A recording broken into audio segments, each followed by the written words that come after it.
ડાંગ જિલ્લાના આહવા તાલુકામાં સમાવિષ્ટ કડમાળ ગામના જાંબલાપાડા ફળિયામાં એક ખેડૂત દ્વારા પોતાના ખેતરમાં વાસ્મો પાણી પુરવઠા જૂથ દ્વારા કૂવો બનાવીને પાણીની સપ્લાય કરવા માટે લોકોની સુવિધા પૂરી કરવા માટે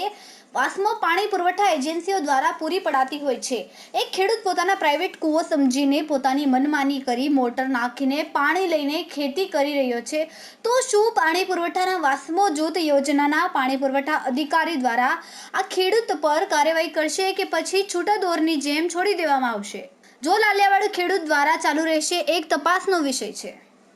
જાંબલાપાડા ફળિયામાં વાસ્મો જૂથ સમાવિષ્ટ લોકોની રજૂઆત છે કે કૂવામાંથી પાણી ખૂટવાની શક્યતા હોવાથી ગામ લોકોને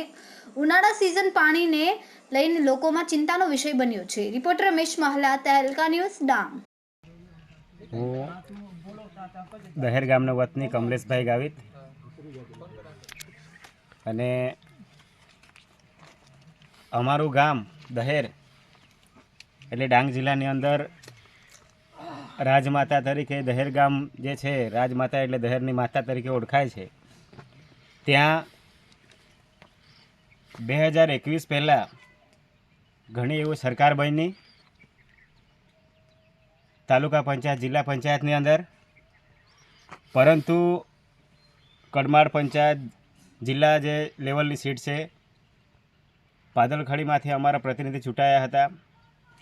અમારા ગામ છોડી બીજા પ્રતિનિધિ હતા, પરંતુ 2021 પછી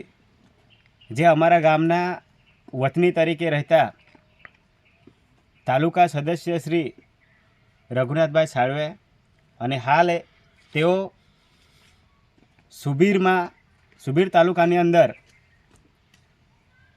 એક ઉપપ્રમુખ તરીકે નિમણૂક થઈ છે। અને ત્યારથી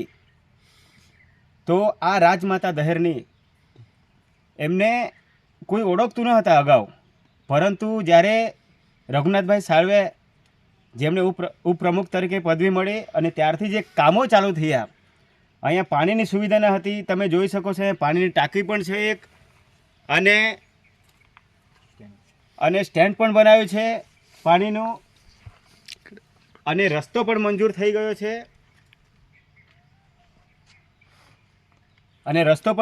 ગયો છે, કમ્પાઉન્ડ પણ આ જગ્યામાં બનાવવાની છે। અને દહેરના માતા માટે અગાઉ પણ અમારી રજૂઆત પણ છે કે મસ્ત એક મંદિર પણ બને એવું અમારું એક આયોજન છે। અને હાલ ટૂંક સમયમાં જ 2024ની અંદર મારું નામ બંગાળ આશીષભાઈ વાડેલુભાઈ છે। હું એમકોમમાં ફર્સ્ટ યરમાં છું। જ્યારે રઘુનાથભાઈ ની ચૂંટાયેલા એના પહેલાં અમને વિદ્યાર્થી જીવન તરીકે અમને ઘણી બધી તકલીફ પડતી હતી, જેવું કે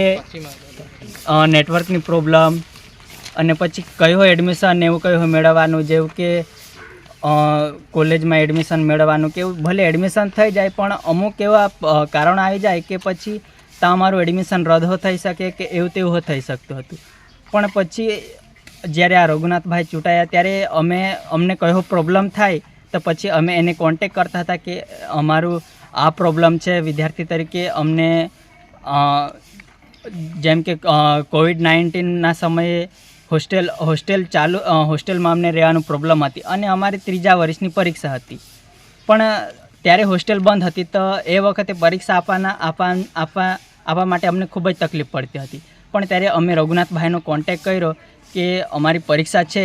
અને પછી અમે આટલા દૂરથી ત્યાં કોલેજમાં નહીં જઈ શકીએ, તો પછી રહેવા માટે કંઈ સગવડ ને એવું કરી આપો, તો અમને એ લોકોએ પરીક્ષા મેં સારી રીતે આપી શકું એના માટે સગવડો કરી આપી। પછી એના પછી આપણે જોઈએ તો એક વિદ્યાર્થી તરીકે